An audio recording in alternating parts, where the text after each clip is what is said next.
नमस्कार, मैं अश्विनी वानखड़े, आपका कृषि न्यूज में स्वागत है। आइए नजर डालते हैं कृषि से जुड़ी सबसे बड़ी खबरों पर। रुक करते हैं पहले हेडलाइंस की ओर।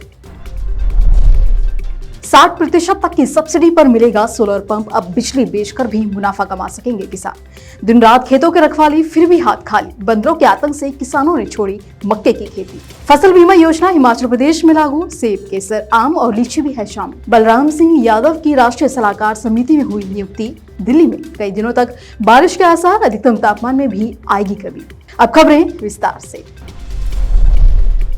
देश के कई राज्य बिजली संकट से जूझ रहे हैं और इन सब का असर सबसे ज्यादा सिंचाई पर पड़ रहा है, जिससे फसलों की पैदावार में कमी आ रही है। सरकार की तरफ से किसानों को इस समस्या से उबारने के लिए कई सारी योजनाएं चलाई जा रही हैं। पीएम कुसुम योजना भी कुछ इसी तरह की योजना है और इस योजना के तहत किसानों को सोलर पंप पर सब्सिडी दी जाती है।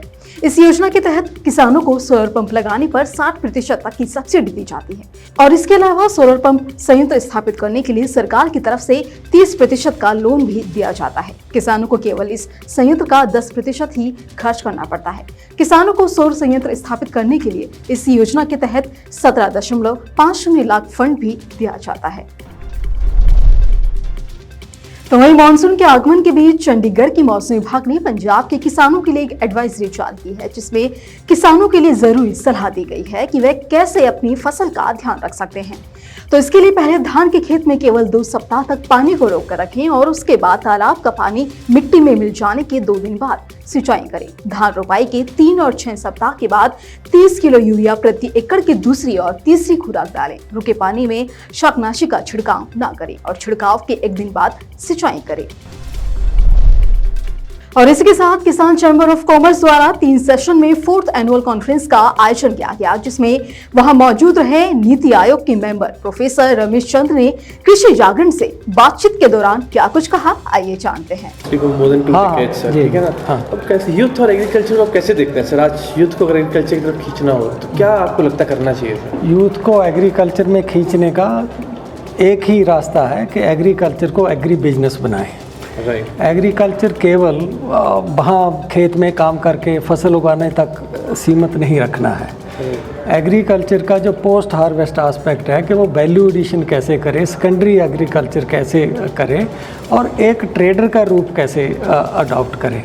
तो इन सब को मैं समराइज़ करता हूँ कि एग्रीकल्चर को एग्री बिजनेस बनाइए तो अपने आप यूथ जो है वो एग्रीकल्चर में रहेगा।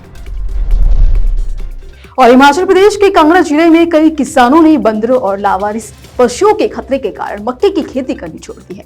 तो वहीं अनुमान के अनुसार खरीफ फसल के सीजन में लगभग 4000 एकड़ भूमि खाली पड़ी है और पिछले 1 दशक के दौरान बंदरों और लावारिस पशुओं की समस्या ने खतरनाक रूप धारण कर लिया है। सरकार इस समस्या का समाधान करने में कोई भी प्रभावी समाधान खोजने में विफल रही है और इसके चलते किसानों को विशेष रूप से खरीफ फसल के सीजन में अपने खेतों को खाली छोड़ने पर मजबूर होना पड़ा है।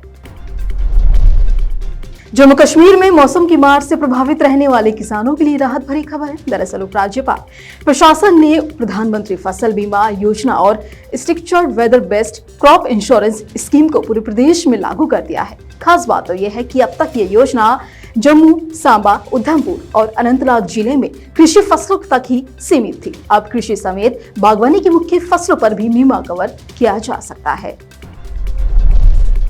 और इसी के साथ भारत दलहन और अनाज संघ दलहन क्षेत्र के लिए शीर्ष व्यापार निकाय 2023 में 16 से 18 फरवरी तक मुंबई में दलहन सम्मेलन के 6ठे संस्करण का आयोजन कर रहा है।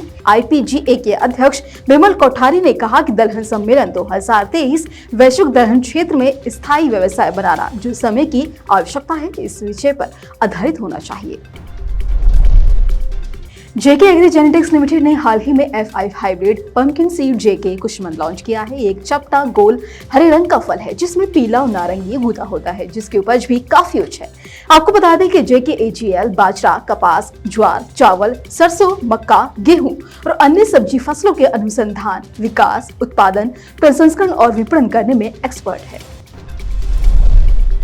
तो वहीं मत्स्य पालन, पशुपालन और डेयरी मंत्रालय भारत सरकार ने पशुपालन और डेयरी क्षेत्र के लिए एक राष्ट्रीय सलाहकार समिति के गठन की घोषणा कर दी है, जिसमें कई उद्योग विशेषज्ञ और व्यवसायी शामिल रहेंगे। गोदरेज एग्रोवेट लिमिटेड के प्रबंध निदेशक बलराम सिंह यादव ने नियुक्ति पर कहा कि मुझे ये अवसर देने के लिए मैं मंत्रालय का आभारी हूँ। उन्होंने कहा कि ये मेरे लिए एक सम्मान की बात है कि मैं भविष्य में देश के विकास के लिए उद्योग के कुछ प्रतिभाशाली लोगों के साथ काम करूंगा।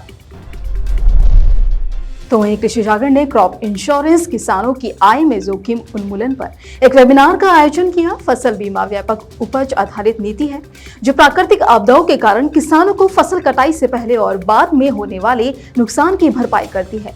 पहुंच और गहन जागरूकता को अधिकतम करने के एजेंडे के साथ वे फसल बीमा पर एक वेबिनार का आयोजन करते हैं, जिसका उद्देश्य किसानों को फसल बीमा योजना का लाभ उठाने के लिए प्रोत्साहित करना है। तो वहीं इस वेबिनार में कई प्रतिष्ठित वक्ताओं ने भी हिस्सा लिया। देखिए, जैसे बताया गया है कि बीमा किसी चीजों के लिए आवश्यक होता है, क्योंकि जिंदगी में बहुत सारे चीजें हम लोग प्लानिंग करते हैं और प्लानिंग करने के लिए, उसकी पूर्ति करने के लिए एक निश्चित आय की आवश्यकता होती है। जो हम लोग अगर उस आय में कहीं से किसी कारण से बाधा होती है तो उस पूरी जो हम लोग प्लानिंग करते हैं फ्यूचर की, उसमें कहीं न कहीं हमें कठिनाइयां होती है, दिक्कत होती है। तो उसी तरह से हर एक चीजों में, जैसे जिंदगी के लिए लाइफ इंश्योरेंस है, मेडिकल इंश्योरेंस है, इसीलिए किसानों के लिए फसल बीमा बहुत आवश्यक है। फसल बीमा बहुत आवश्यक इसलिए भी है कि इसमें बहुत सारे आपके कंट्रोल, क्योंकि आपके नेचर है, क्योंकि आप हेल्थ इंश्योरेंस में अपने आप को, स्वास्थ्य को मैनेज कर सकते हैं, आप जागरूक हैं। ये फसल बीमा में पूरी प्राकृतिक आपदाओं पर आपका फसल निर्भर करता है। और अभी आप देख रहे जो मौसम में बदलाव, जलवायु परिवर्तन के कारण जो फसल में बहुत ज्यादा नुकसान होने की संभावना व्यक्त की जा रही है। बहुत ड्रास्टिकली चेंज हो रहा है जलवायु परिवर्तन के कारण, क्योंकि हम जो अभी फसल लगा रहे हैं वो हमारे 10 साल 15 साल पहले जो रिसर्च किया हुआ है, जो हमारे क्रॉप पैटर्न है, उसी के आधार पर हम लोग अभी फसल का चुनाव कर रहे हैं और उसी के आधार पर हम लोग मैनेजमेंट भी कर रहे हैं, चाहे वो फर्टिलाइजर मैनेजमेंट हो, इरिगेशन हो, पेस्ट एंड कंट्रोल हो। लेकिन इस जो परिवर्तन है जलवायु परिवर्तन के कारण, जिसमें रिस्क बहुत बढ़ गया, खासकर किसान भाइयों को, बहनों का जो मुख्य आय है कृषि में, जो ग्रामीण क्षेत्र में रहते हैं, उनका मुख्य आय कृषि पर ही निर्भर करता है, फसल उत्पादन पर भी। और फसल उत्पादन में अगर किसी तरह की व्यवधान पड़ जाए प्राकृतिक आपदाओं के कारण, तो उनका पूरा प्लानिंग, चाहे वो शिक्षा, परिवार के शिक्षा के में हो, परिवार के पालन पोषण में हो, और उनके भविष्य के लिए कुछ और जमा करके जो शादी ब्याह और अदर जो खर्चे होते हैं उनके लिए हो, वो सारे चीजों के लिए कहीं बाधा ना पहुंचे।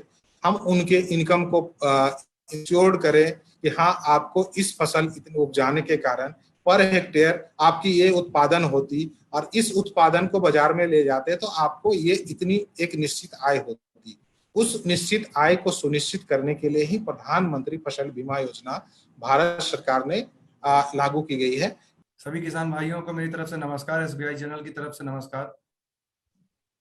जैसा कि हमारे पहले के वक्ताओं ने बताया कि यह समय बहुत सही है फसल बीमा कराने का, क्योंकि 15 जुलाई तक कट ऑफ डेट है फसल बीमा करवाने का। तो जो भी किसान भाई अभी तक अपनी फसल का बीमा नहीं करवा पाए हैं, वो सारे किसान भाई अपने फसल का बीमा करवाएं और इस अच्छी प्रधानमंत्री फसल बीमा योजना से जुड़ें।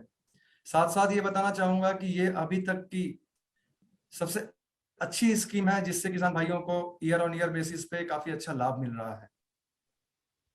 जब से प्रधानमंत्री फसल बीमा योजना लागू हुई है, तब से 1 लाख करोड़ से ज्यादा का क्लेम किसान भाइयों को मिल चुका है। और ये लाभ उन सारे स्टेट में मिल रहा है जहां पे भी दैवीय आपदाओं की वजह से उनकी फसल खराब हो रही है।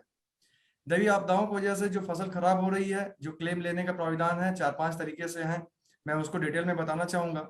सबसे पहले प्रिवेंटेड सोइंग, असफल बुआई या बुआई करने के बाद अगर जर्मिनेशन फेल होता है, वो प्रोविजन कवर्ड है, जिसमें अगर एक इंश्योरेंस यूनिट जो कि हमारा ग्राम पंचायत है या हमारा न्याय पंचायत है, उसमें अगर 75% से ज्यादा असफल बुआई होती है, तो वहीं पे उसकी सर्वे करके एग्रीकल्चर डिपार्टमेंट के थ्रू, इंश्योरेंस कंपनी और फार्मर के थ्रू क्लेम पेमेंट करने का प्रोविजन है, जिसमें 25% ऑफ द सम इंश्योर्ड तुरंत पे कर दिया जाता है और पॉलिसी वहीं पे क्लोज हो जाती है। सो किसी भी किसान भाई का अगर कोई असफल बुआई होती है तो वो प्रिवेंटेड सोइंग क्लॉज से बेनिफिट ले सकता है।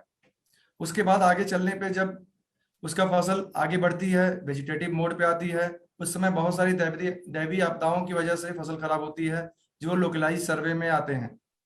अगर किसी के खेत पे हेल स्टॉर्म हो जाता है, इनंडेशन की सिचुएशन हो जाती है, वो किसान भाई 72 आवर्स के अंदर इंश्योरेंस कंपनी के टोल फ्री नंबर पे, सीएससी सेंटर पे, अपने बैंक शाखा पे जा करके अपने क्लेम का इंटीमेशन दे सकते हैं और अपने नुकसान को इंश्योरेंस कंपनी को बता सकते हैं, जिसे इंश्योरेंस कंपनी 10 दिवस के अंदर आकर के आपके खेत का सर्वे करेगी और जो भी लॉस होगा वो लॉस आपको पेएबल होगा।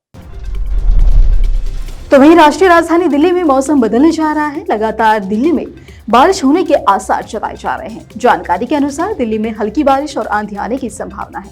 वहीं मौसम विभाग के अधिकारी ने कहा है कि आसमान में बादल छाए रहेंगे और अलग अलग जगहों पर हल्की बारिश और गरज के साथ बौछारें पड़ने की भी संभावना है। शहर का अधिकतम और न्यूनतम तापमान 36 डिग्री सेल्सियस तक रह सकता है। इसी तरह की अन्य खबरों के लिए जुड़े रहिए कृषि जागरण के साथ। धन्यवाद।